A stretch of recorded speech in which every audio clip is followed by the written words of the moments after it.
আসসালামু আলাইকুম everyone. So আজকে অনেক রোদ উঠেছে। আকাশটা অনেক সুন্দর। মাশাআল্লাহ। বাট আমি দেখাবো আজকে অনেক গরম। সো জুমার পরে আমি একটু দেখাই। গিরিবাজগুলোকে খাবার দিয়ে দিয়েছি। এখানে বাচ্চাগুলো লাগানো। তো সবাই অ্যাকচুয়ালি গরমে হা করে আছে।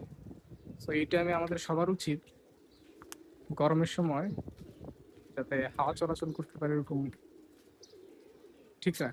আজকে আমি আমার রেসার কবুতরের ধাপড়িতে বাচ্চাগুলোকে গোসল করতে দিয়েছি। তো এই হচ্ছে অবস্থা। আহ, কারণ আজকে ছাড়বো না, প্রচুর গরম বাহিরে। আমি ওদেরকে গোসল করতে দিছি। ওরা গোসল করবে, ফ্রেশ হবে, আগামীকালকে ওদেরকে ছাড়বো।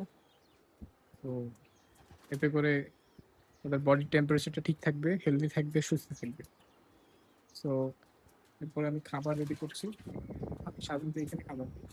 অনেকে জানতে চেয়েছেন আমি ধাপড়িটা অ্যাকচুয়ালি কত বাই কত বা লম্বাই কত, একটু ডিটেলস আমি একটা ভিডিও দিব ইনশাল্লাহ একদিন। নর্মালি ধাপড়িটা আমার অ্যাকচুয়ালি আট আট এইভাবে 8 ফিট, লম্বায় 6 ফিট, কিন্তু নিচে যেহেতু এক্সট্রা নাম্বার দিয়েছি প্রায় 1.5 ফিটের উপরে, মানে 7.5 ফিটের মতো আছে। সো এই হচ্ছে অবস্থা। তো সবাই পানি কিভাবে দেন, আমি খাবার রোদে দিয়েছি। আমি কি খাবার দিই সেটা একটু বলি। এইখানে দেখতে পাচ্ছেন দানাদার খাবার রোদে দিই, সবসময় চেষ্টা করি রোদে দেওয়ার জন্য, সবসময় রোদ না পাই। তো রোদে দিয়ে এতে করে ফাঙ্গাস, ক্যাঙ্কার, অ্যাকচুয়াল রোগ জীবাণু হয় না। আমি এখানে অ্যাকচুয়ালি গ্রিটও দিয়ে দিই। গ্রিটটা আমি আলাদা দিই না সচরাচর। হুম, তো এ হচ্ছে খাবার।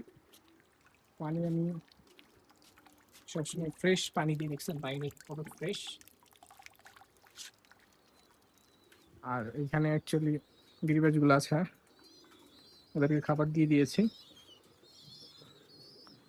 অনেক। সো আজকের জন্য এতটুকুই।